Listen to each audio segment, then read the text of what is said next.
join with your audio. Can you hear me? Okay. Oh, okay.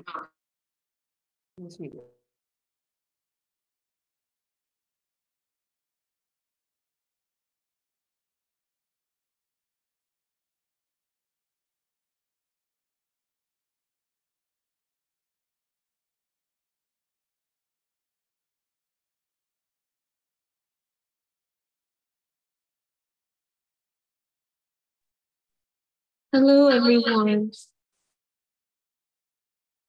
We're gonna get started in about 2 to 3 minutes. We're still waiting for our panelists to come, and if she doesn't come in time, we'll still get started around 3 minutes, but we'll just give it some leeway for students to come in a little bit later.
Okay. Hello, everyone. My name is Naya. I'm a 5th year majoring in anthropology, and I'm also a peer consultant here at SSARC. And I will be introducing Esther, who's unfortunately sick right now and has lost her voice, but she's a 3rd year political science major as well. So, hi, Esther. And hi, I'm Ellen Min, and I'm a 2nd year business economics major, and I also recently picked up a minor in psychological science.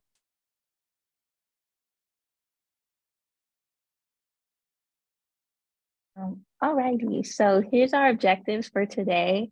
We have 3, and we're hoping that students will be more familiar with graduate school application requirements. You'll have an idea about what you can discuss in your essays, and you'll be able to connect with other graduate students and hear their experiences about their application process as well. So yeah, stay tuned.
Selena, did you happen to hear Julia's voice? No.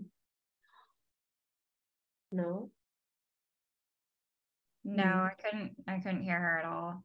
Okay. You can just, okay, I just unmuted so you can just talk through. To this one? Okay. So Yeah. sorry. I was just gonna talk through hers. Yeah. Sorry about that. Okay. We can hear you from them. Okay. You can still use it. Okay. So I just keep on. Yeah. Okay. So we have an agenda here. We just continued. Oh, sorry. We moved on. So this is the second half of the agenda. We're going to go over the curriculum vitae, standardized testing, waivers for application fees, and a Q&A with Selena.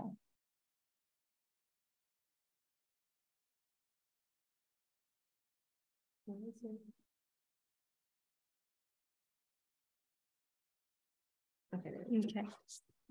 For academic transcripts, I feel like this is one of the more straightforward topics that we're going to cover. I guess like check the GPA requirements for your graduate program before you apply. And this is something I recently found out about, but if you have a GPA that's below a certain requirement for the program that you're applying to, I'm not sure if it's for all the programs, but I know that most programs, you can contact the program director and explain why your GPA is low, or like explain your reason. And sometimes they will accept the reason. So that could work. And then request official transcripts from UCI University Register. And something to say about this is, yes, it just takes like 1 to 2 days, but it's always better to be early, just because it's something out of your control. Some, there might be things that unexpected situations. So I would always recommend to just do it a week before you need to submit the transcript, or even earlier, right? And electronic versions have to be purchased online. And if you need physical copies to mail to the college or university, then this is the email for the physical copies of your official transcript.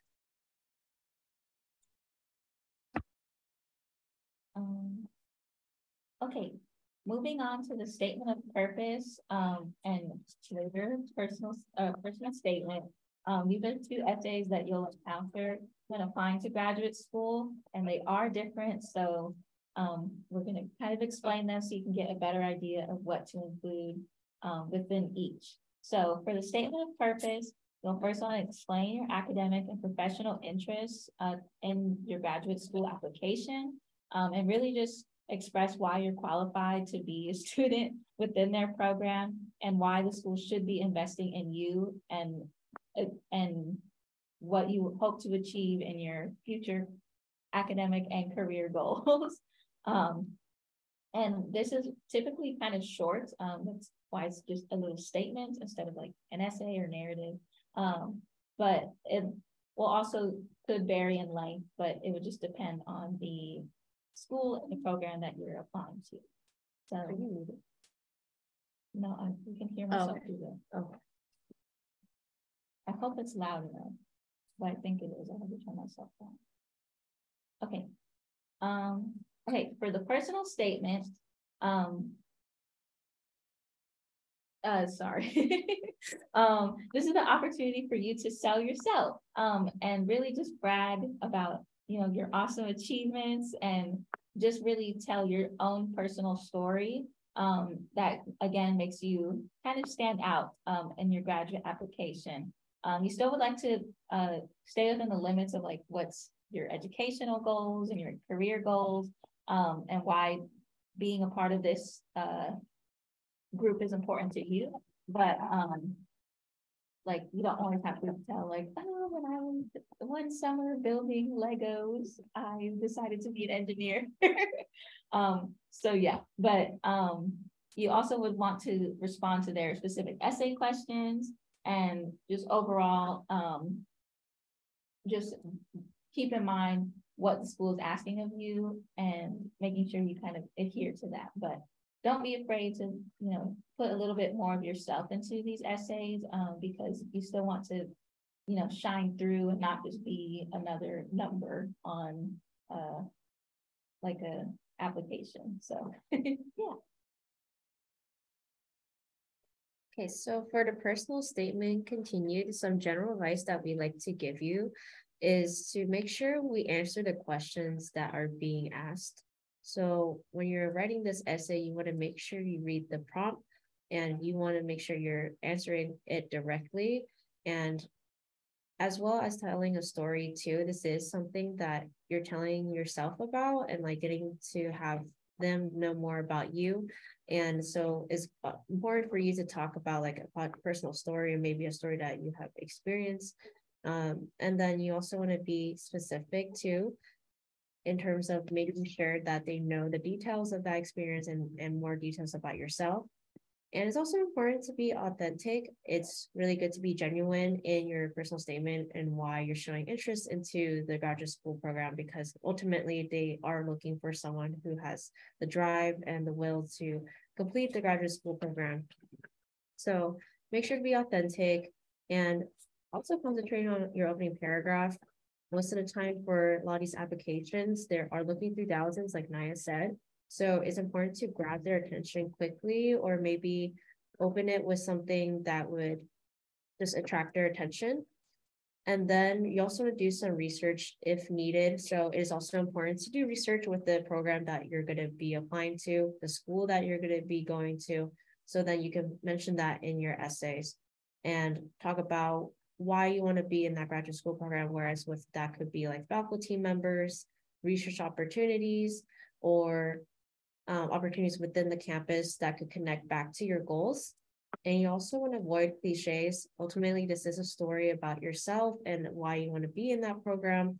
And so we want to make sure it is as specific, authentic as possible.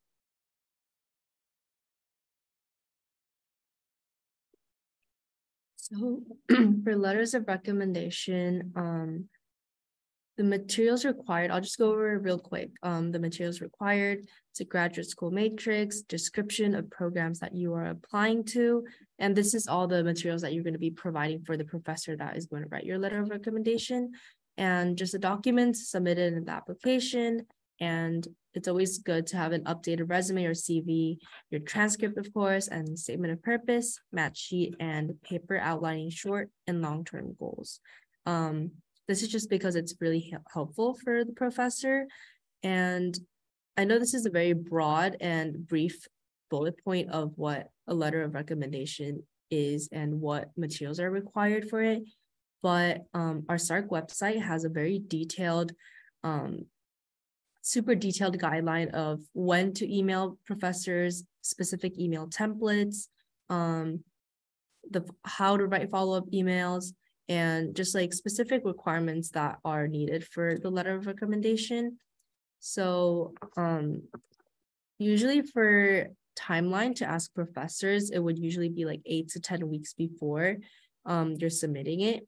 And this is also because you're probably not the only student that your professor is writing the letter of recommendation for, especially for big classes that the professor has for like 300 students, then he's probably writing 15 or like up to 20. One of my professors told me that he's writing up to like 20 letter of recommendations. So it's always nice to have a personal connection with the professor, go to their office hours, just expose yourself as much as possible, is what I can say. And a follow-up email, this can go both ways, as in like following up, like bumping your professors, like, oh, I have a deadline that's coming up and I need the letter of recommendation in as soon as possible. Or it can be a follow-up email after he or she writes your letter of recommendation, and it could be like, oh, thank you so much for taking your time to write such a sincere letter of recommendation. A follow-up in both ways. So that's always nice to do, communicating with your professor about deadlines and also communicating your gratitude after he or she writes your letter of recommendation. So we also wanted to talk about the curriculum vitae. So you may ask, what is a CV? So curriculum vitae is a professional document that showcases your education, your professional experience, and your accomplishments. Most of the time, the curriculum vitae could be longer than 1 page. It's not going to be limited to exactly like a resume where it's only 1 page. This is a CV where you can showcase basically everything that happened in your undergraduate experience and what you can talk about in terms of like connecting it back to what you'll bring to the program. And so these CVs can be used to apply, especially for graduate school, academia positions. So professors who are looking to work in higher education or community colleges, they want to submit a CV where they can showcase their research experience, their education, their professional work experience, conferences they have attended. So this also aligns with jobs. So not just academia, but maybe some jobs that do require you to submit a CV, because some employers may want to know more information. This is a limited 1-pager for a resume. And then curriculum vitae continues. So we also want to talk about the components of a CV. So first would be personal information. This includes your name, your phone number, your email address, and the city that you live in or your home address. Education, you can talk about from your experiences from high school to your undergraduate or your graduate school experience. So like if you were to get a master's, but you're also wanting to apply for a PhD, you can talk about that too. And then your professional experience extends to any professional/work experience you have done. And then for research, that also includes your research opportunities, any programs that you're involved in for conducting big research projects. Like for example, Europe here on campus, you can talk about that, where you conducted a big project into knowing more about a specific topic. Or you can also talk about being a research assistant or coordinator. That's where you would put your research experience in this section. And then for skills, this could align to administrative skills or any languages that you speak. So if you're bilingual, you could talk about that as well. And for awards and honors, this could be included with any awards that you have received throughout your undergraduate experience and any honors you received for your classes. So for example, if you were in the education honors program or the social science honors program, you would talk about that. Or if you were in the campus-wide collegium honors program, you would put that as well, since you were able to complete the honors program and receive a certificate and have that on your degree. As far as publications and conferences, you can also talk about any academic publications you have posted or peer-reviewed articles. Obviously, as an undergraduate, you may not be posting peer-reviewed articles, but like say, for example, if you're a graduate student and you want to go to a doctorate, you can include that as well. And any conferences you have attended. So this could include any symposiums you attended. So for example, there's a student who is in Europe, they would have to present their research in a conference. So you would talk about that. Or you can talk about conferences you went to for like your club or a specific program that you're in to make sure that you're expressing that you're a well-rounded student. And then any certifications you had, this can include like CPR certification or any of the culture, race, and ethnicity certificates that we offer in social sciences. So that could be also included. And especially scholarships too, you can also talk about that because that is like an award that you have achieved and been able to receive because you have shown outstanding education and personal achievement. So that's also something you can include in your curriculum vitae. Obviously, this is not a formal layout, but this is just the components of what you should include. Okay, sorry. Oh, can you hear me? Okay. Hi everyone, it's back me again. So I'll be going over the standardized testing. That's a big component and a big thorn in my side at the moment for graduate school applications. So there's tests that are required to be submitted for, or typically required to be submitted for specific programs you're applying to. There's mainly four different types. The GRE, the GMAT, LSAT, and MCAT. And they kind of vary depending on the school and type of discipline you're applying to. So I put the little like, not just the abbreviations at the bottom of the slide. So like the GRE is kind of the most common and just general graduate exam that you'll kind of be required to take for many different schools and universities, and just regardless of the program. And in some cases, it's also required in conjunction of the other two. So if you're looking to go into law school, you'll take the LSAT. Medical school, it's the MCAT, and GMAT is for graduate school or business school, sorry, for business school. So each test kind of varies in what you'll be like examined in. So some are more like math heavy or, you know, law heavy, and of course medical heavy. But typically one is required for like whatever you're applying to. But like if you're going to graduate school, like you might not want to take the MCAT because that doesn't really relate. But it is very important that you do prep for these courses. There's a lot of free materials online. And I know like various departments, including SSARC, we have like different partnerships with like Pearson and Princeton Review and other just like preparatory courses, because they are something that you do want to study for. I think they're very similar to like the SAT and the ACT that you took like in high school, right? So it's just kind of like another like hurdle that you have to cross, right? But I definitely wouldn't like forget about them, because you do maybe want to prepare in advance and just make sure that you're scoring as high as possible. And yeah, okay, I think that's good. Yeah, okay.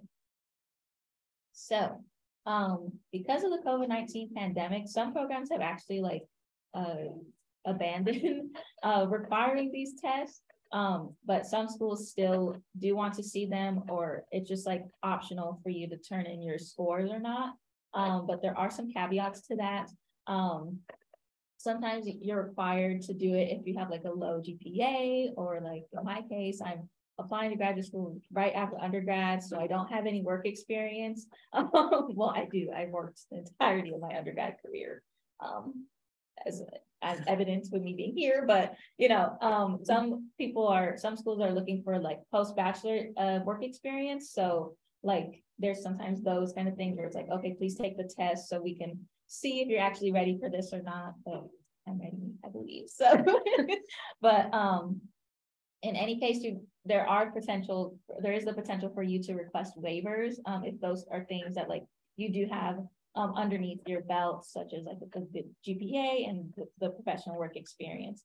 I think in the future, so just to be mindful, like as we're kind of transitioning out of the pandemic, in a sense, you know, don't want to go too political, but some schools are requiring them again, and also with the abandonment of like the general standardized test, some schools are rumored to want to begin their own versions of standardized testing. So like, you know, if you take a gap year or two, or, you know, however long, right?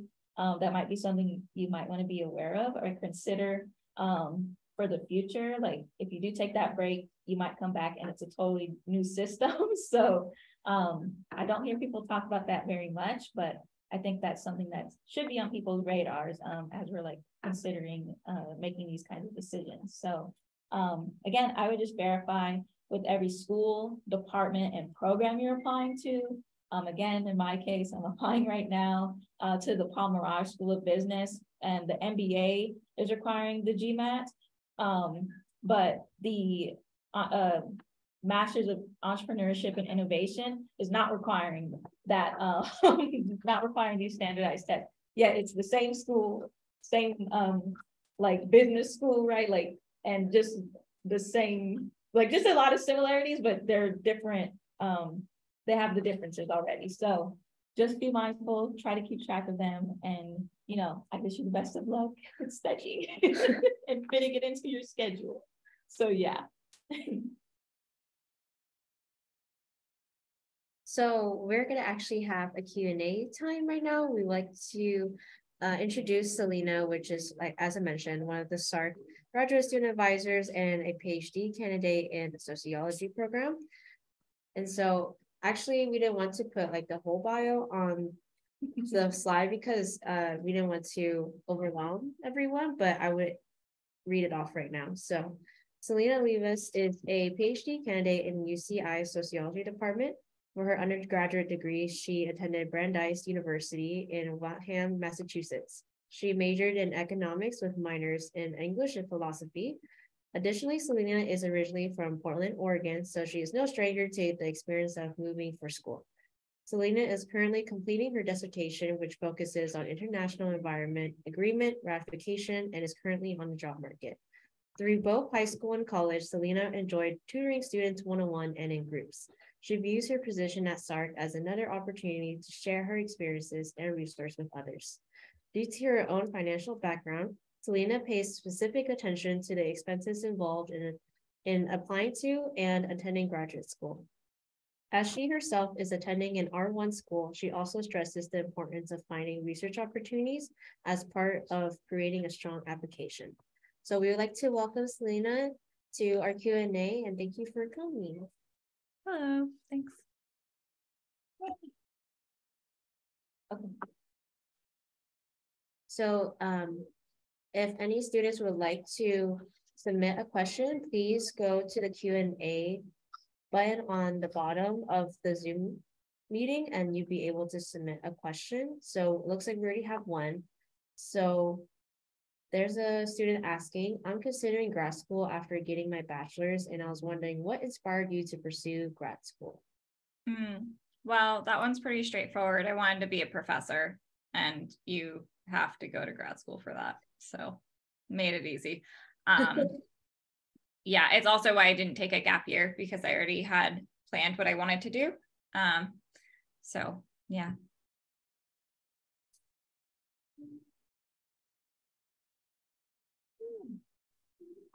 Can I ask questions? Yeah. Oh. Well, I was curious because when I first saw your bio, it says you studied at Brandeis first and then you came to UCI, which is two very different places. And it was interesting because my top two choices were probably Brandeis and UCI, because Brandeis gave me an offer to play tennis there. So it was one of my top options, but I'm curious like how different it is in terms of like environment and like what you're studying and just like everything in general. Yeah, so they're very different schools. Yeah, so I guess some of the biggest differences come from size. Brandeis is a very small school, and UCI is a really large school in comparison to something that size. And so some of the benefits of going to like a smaller school was that almost all of my classes were way smaller than what we have at UCI. Like we would have discussion classes that closely resemble like a graduate level seminar. but those were just normal for all undergraduate classes. And like the largest seminars we really had were maybe like a little over 100 people. And so everything's just a lot more personal. I found that it made learning easier because of that. But then in terms of grad school, there's a big difference there in kind of the opposite way, where Brandeis has a very small sociology program.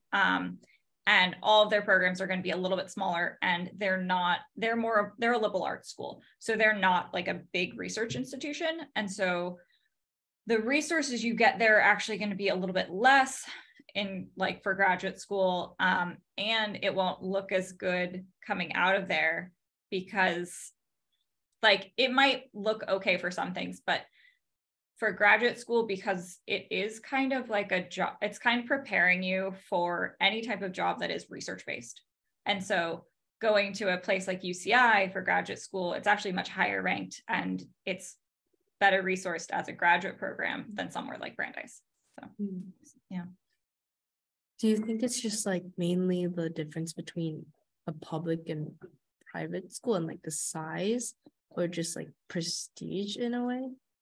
Yeah, there's definitely differences there. I mean, you know, being at Brandeis, I was one of the only people from the West Coast. Like there were very few people. So most people are from around New England, New York. A lot of them went to like private schools before going to Brandeis, and come from much more well-resourced backgrounds. So that makes a difference both in terms of like the culture on campus, because that's just people are from a kind of different cultural background. And it also makes a difference in terms of like the classes and where people are at, in terms of like a lot of them come from really nice educational backgrounds where, you know, they're ready to jump into courses that a lot of students at, you know, just your average school wouldn't necessarily. So yeah, it's kind of odd. Thank you for the insight. Oh, sure. So we have another question in the chat. So for graduate schools with no rolling basis for applications, do you still recommend that we submit our apps early? Oh, so I'm assuming ones that just have like the general deadline of like December 1st or whatever. I'm guessing. Okay. Yeah. So for that, there is no need to submit them early, in the way that like no one's going to review them early. So like they get reviewed at a specific time. So you're not going to be like ahead of the curve or something if you're like, yeah, I submitted early. You'll have more free time if you submit it early, so good for you. But yeah, honestly, I would just say take as much time as you have to review your application materials and to get as much help reviewing them as possible, and look over them as many times as possible, not like obsessively, but you know, it's hard to fit that into the rest of your schedule. So use the time you have. You're not going to benefit yourself by trying to turn it in like a month early for no reason. Thank you. And we also have another question in the chat. So a student asked, what made you feel ready or want to pursue graduate school right after finishing your bachelor's? I was thinking of taking a gap year or two to work before I go to grad school, but I'm not sure. Yeah, so I guess it has to do with like how you view things. So there are pros and cons to taking a gap year. It's nice for some people to be able to take a break from school, and kind of just have a breather. However, in doing that, you also get out of the habit of school. And it can be really hard to jump right back into a program after a year of being off and suddenly have to remember at least all of those skills that you had been actively practicing before. And some people find that transition back really difficult and not necessarily worth the just 1 year of working. Additionally, if you view grad school as like a like an apprenticeship or a step on your way to a larger career, then a gap year is really just delaying that. And for me, I had no need to delay that because there wasn't a benefit to it. I just kind of wanted to move on till I have a career and can, you know, grow in that. However, in terms of gap years, it can be useful if you have things like something you want to do, like a, you know, internship or like an abroad program, or something that you're just like, you know, that you won't be able to do when you're older. Also, because grad school can take a while, you know, I'm in my 7th year. So like, I'm not how I was when I was like 22. I can't do those things. I'm tired all the time. Like, you know, so like if there are things that really like matter to you and you want to do when you're like really young and right out of college, a gap year can be useful for that. But just keep in mind, you know, having to fund a gap year, having to find a job for a very short period of time. Even if you're in a gap year, right, applications start the year before. So you're going to be applying that same fall that you're doing your gap year. So you're still going to be kind of dealing with grad school, even while you have your time off. So I think for taking gap years, I usually only like strongly encourage it if there's like a really good reason to, not just to take a break. Of course, if you like need like a mental health break, that's also important. But then you should also further evaluate how you will manage your mental health in graduate school, because that can be difficult. Yeah. Can I just kind of like add to that a little bit? Because I think another important thing, especially like for myself, is also think of the things you want to do outside of just your education, pertaining to like your personal life, with like, I'm sorry, being very loud out there, with like say family relationships as well. Not to say like they can kind of get in the way or distract you, but like those are also considerations of like, do you want to delay your education and potential career goals and endeavors to like invest in that? And a lot of people, you know, we don't really talk about it, but a lot of people get caught up in having those lives. And, you know, you start that one internship, you might get promoted to full-time, and it's hard to say no to those things, to say no to that kind of money when like, you know, you just have the graduate degree and you start making like, you get the 50, 60K offers, right? But if you just went back to school, like you would be leaving that and, you know, back to cup of noodles and, you know, student life. So it's very hard to say like no to those kind of things. And, you know, I think you know yourself best. And like, if A, you want to walk away from that, or two, just like, I'm already poor, already eating cup of noodles, I'm used to that. I can do it for another year, 2 or 7 if you're doing a PhD, or to 9, because let's note that as well. It's a big investment. And even that, like, you know, for me, I'm 23, PhD to do 7 or 9 years, I would be starting my life at like 30. That was not really in my personal books. And so that's why I'm just choosing to push through it all. But, you know, okay. I see you, Selena, so go ahead. It should not take 9 years. If it takes 9 years, you are either in the humanities or you are doing something really wrong. Yeah. You know, it isn't to say that people haven't taken upwards of like 10 years, but if you are doing that, you're either actively choosing to because you don't want to leave grad school for some reason, or you're like, maybe you're not meant to be in grad school. It's okay. There are probably other paths for you, but you should not take that long. Like, I just want to say it because I don't want people to be scared thinking that that's like a normal timeline. Most PhD programs are actually an average of 5 to 6 years and no more than that. Yeah. If you are good and committed. Yeah. I mean, you can take gaps and stuff in between, but yeah. Thank you. Okay, we have another question in the chat. So a student asks, in your opinion, do you feel that grad school is similar to undergraduate college in terms of course load or homework or course rigor? How can I best prepare for this? Yeah, so it depends on how rigorous your courses are, partially. I say this because when I came into grad school, I was like, wow, this is so easy. Like, great. And then other people around me were like, holy crap, I haven't had to do this much work ever. And so it's very relative to what you're doing in undergrad.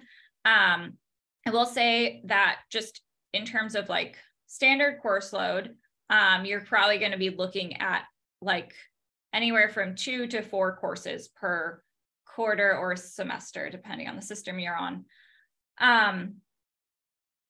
And a lot of your courses, if you're in the social sciences, are going to be more like discussion based. So some people find those easier, some people find those harder.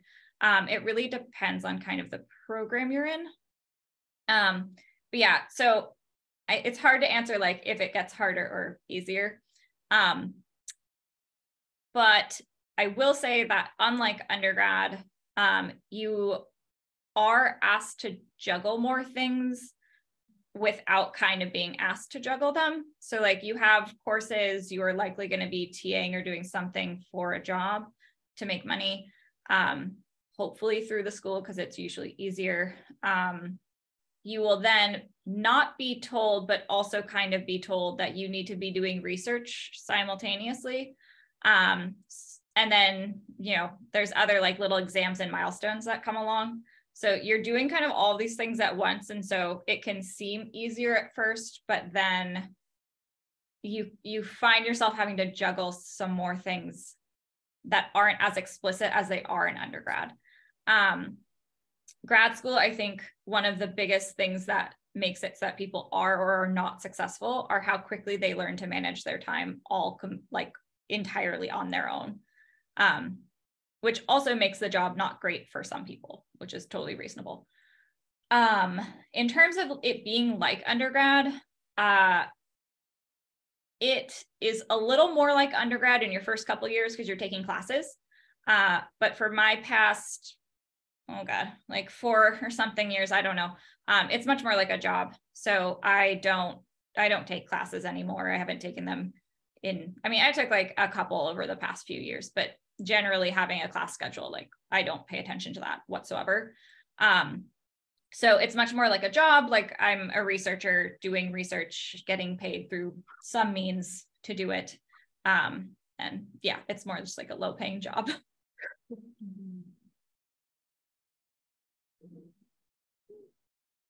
was gonna ask a question about that. I was actually going to ask a question about that too.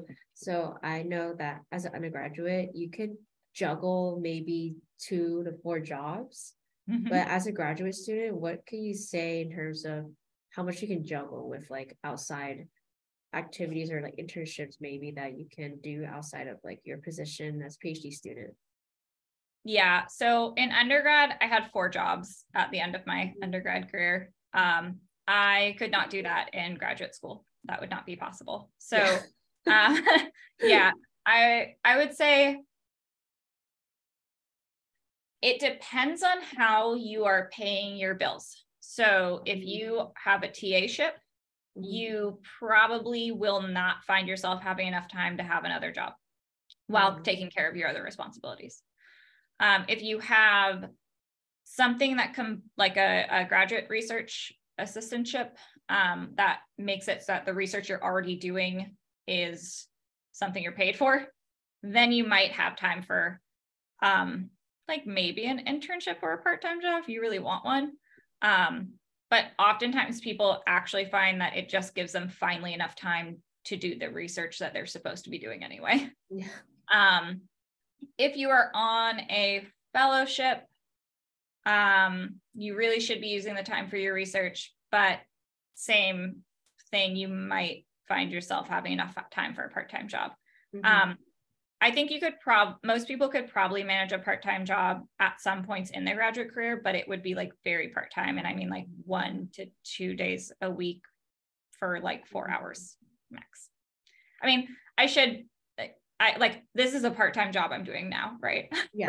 So technically, yeah, I still have another job,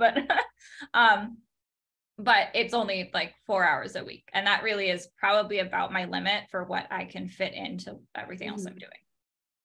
So basically being a graduate student, like whether it's like doctorate or being in a master's program, And if you're like a full-time student, that's definitely like just a full-time job at that point. Yeah, because you're a full-time student and you're usually having to do something that is close to a full-time job at the same time. Yeah. And I would actually say for master's programs, they're more accelerated. And so you actually have less time. Yeah, that's true. Because then you get to be pressured to finish faster. Much faster. Have more work. Thank you for answering my question. Let me see if there's any more in the Q&A. And if any one of us wants to ask a question too, go ahead as well.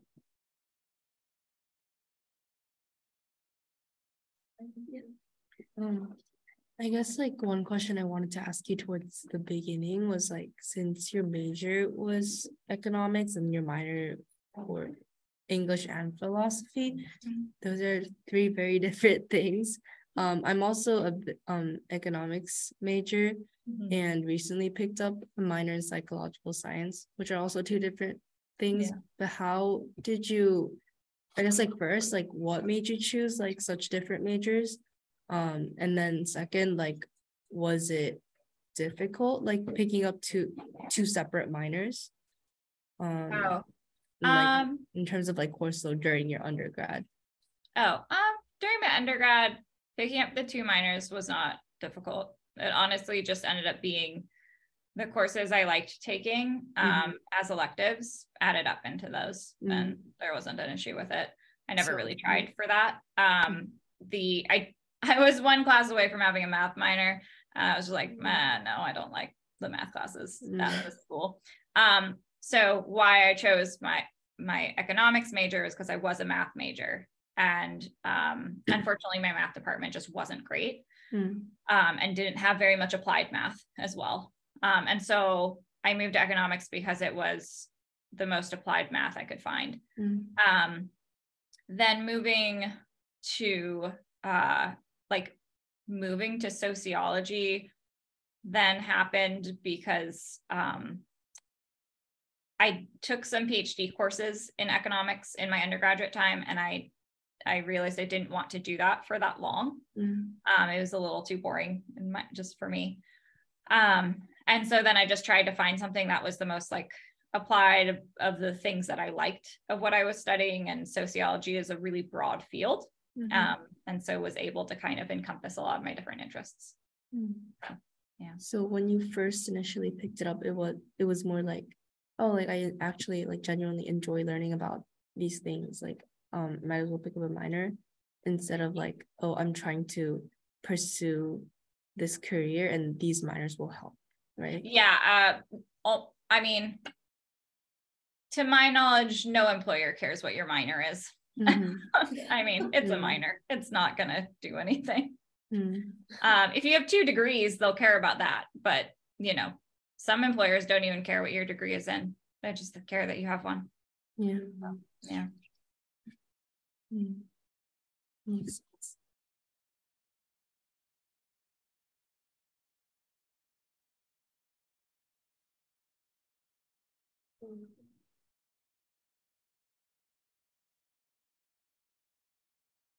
I did have one point I wanted to touch on, just in terms of, I think Naya mentioned the transitioning to like a higher paying job to a lower paying job, only because it's not super transparent in terms of graduate school funding, like how you get funded for that and how that works.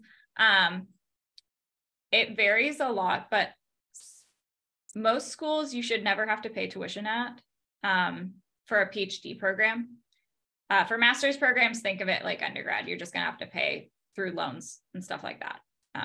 That's just almost entirely that. You can find some scholarships, but usually plan on just going in debt for master's programs. But for PhD programs, you shouldn't ever have to pay tuition, and you shouldn't have to pay fees, but sometimes you do. And then hopefully you'll get some kind of stipend through means of like a TA-ship or working on campus in some kind of way. And this can be guaranteed or not guaranteed. At UCI, it's guaranteed for at least sociology. I know it's not completely guaranteed for every department. And just to be clear, like it is like a full-time job in the sense of how much you work and how much it takes your time up. but I know that my initial offer, without any like of the extra things I was able to negotiate, was $18,000 a year. And so if you're used to having a normal lifestyle, like working a normal job, going to living off of that, and especially if you have like an actual life with dependents or something, dear God, like, I don't even know how people do that, but they do sometimes. But yeah, like really consider how low your income will be when you go to a grad program. I will mention that the union did just win a massive increase in our salaries. But this is now also, the UCs are now also going to have one of the highest like amounts that they pay their grad students compared to other schools. So you're still going to be, you know, most places you apply, you'll be looking at a very low income for, you know, at least like 5 years of your life. So you really have to think about whether or not that's something you can manage. And if not, how you'll kind of get around that. Yeah, thank you for that. Oh, sorry, we're gonna say. Oh, no, you can go. Okay. Yeah, that's a really good point to mention. And I think too, on the note of the big win for the grad students, there's also talk that they're gonna be admitting like less students because departments can't afford to have as many students as they previously did. So that's another thing, is like, we may be getting more pay, or, you know, there's more benefits in one area, but potentially like at the cost of, they'll be more competitive, the other prices may rise, and there's other things to also. Yeah, but then you can also, I mean, granted, if they are more competitive, yes, it's harder to get into one, but those who do get into one, their degrees will now also be higher valued because less people will have them. Which is also good too.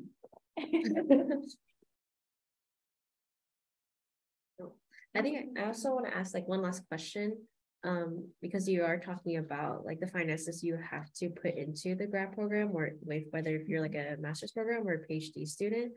I think one of the biggest question is, if you were in a PhD program and you weren't getting paid as much, how would you exactly like fund your other expenses in terms of like living in Irvine, or like buying like groceries, or like just going out maybe? Like, how would you fund this, since like being in a PhD program is like basically a full-time job and it may not exactly cover all your expenses? So like, how would you balance that?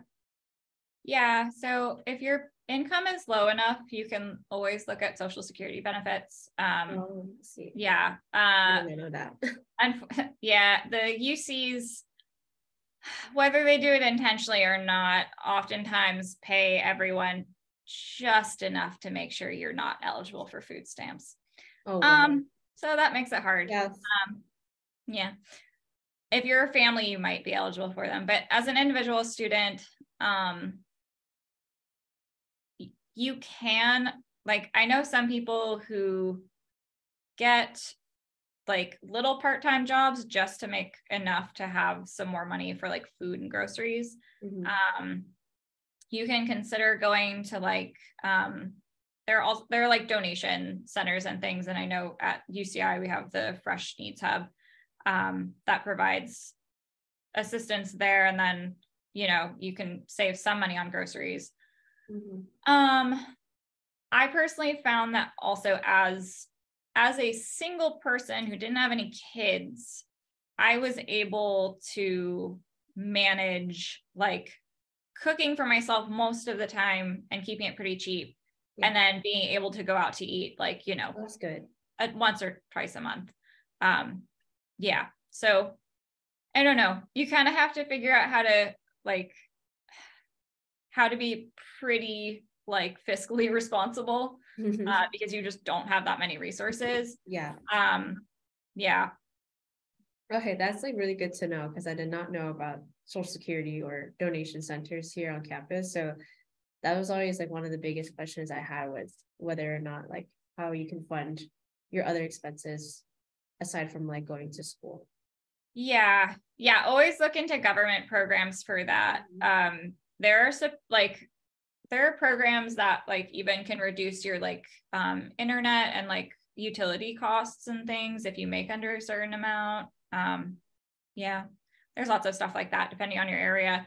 At UCI specifically, the graduate housing is subsidized, like pretty heavily subsidized.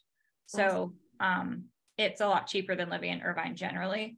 But you can also, if you have a car, always go live somewhere that's even cheaper and then commute.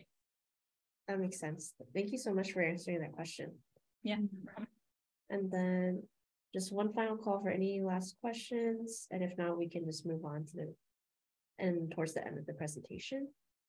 We'll give it a few more seconds.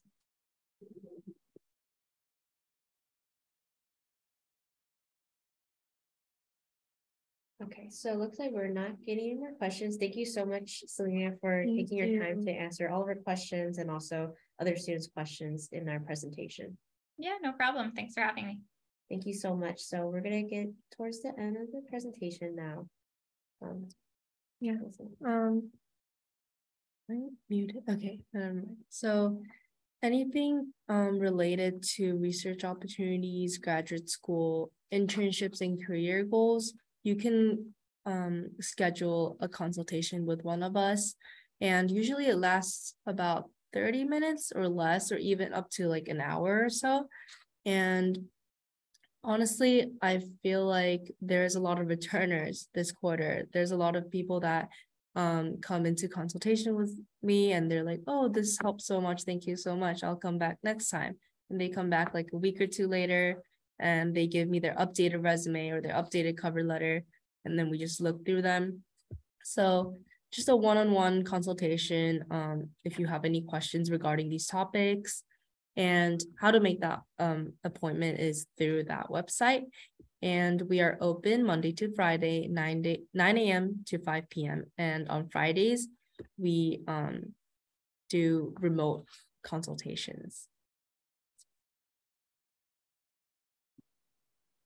And additional resources would be Division of Career Pathways and the UCI Writing Center. I know Division of Career Pathways, they do a lot of, they host a lot of workshops or career fairs. Other companies come in and you bring resumes, kind of dress up nice, business casual, and you hand out your resume or network with these industry professionals. So they host a lot of those.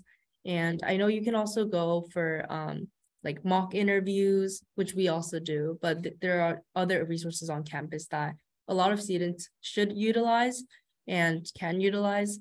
So putting it out there. And UCI Writing Center, we also do resume reviewing, personal statements, statement of purpose. You can bring it in and we can read it with you, go over it, give you some tips, and just edit it as we're reading it together. But UCI Writing Center is also a really good resource on campus that will do the same. And anything you need help with, I feel like you shouldn't feel like there's no one to help you, because there are a lot of these resources that students don't know about. So anything related to your career or graduate school, research opportunities, there are resources. And if you don't know where to find them, you can always come to us and we can direct you to those resources. So, yeah. Oh, I also want to mention one quick thing of DCP.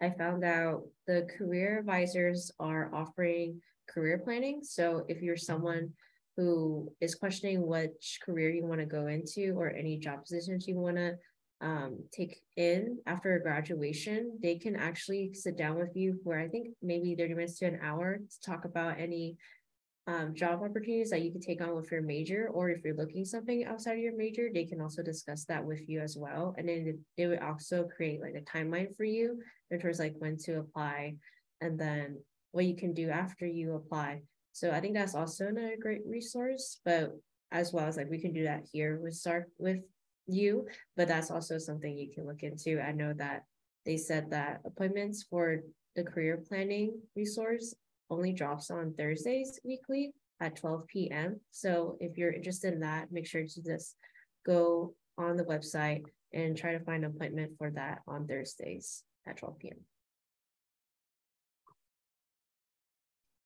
And so we would like to come in conclusion with the presentation. So thank you so much, everyone, for coming today. And thank you, Selena, for being our special guest and answering all of our questions and being a great resource. And we also like to share our socials. So for Instagram, it's UC by SSARC. We also have a YouTube channel where you can view previous presentations and events like these from previous years, and also some that we have posted this year. So please take a look at that if you're willing to share with friends or learn a little bit more about SSARC and what we offer here. And we'll most likely be posting this presentation on YouTube. And then we also have a Facebook with facebook.com/SSARC. And this is our website, which is sarc.uci.edu. You can go on our website and check out our research that we have there for graduate school internships or scheduling an appointment with us. And we also have a phone number. So if you're unable to go on the website, you can always call us at 949-824-8322, and we will answer any questions that you have. So again, we'd like to thank you, everyone that has came to our presentation today, and we hope that everyone has a great rest of your week. Thank you. Bye.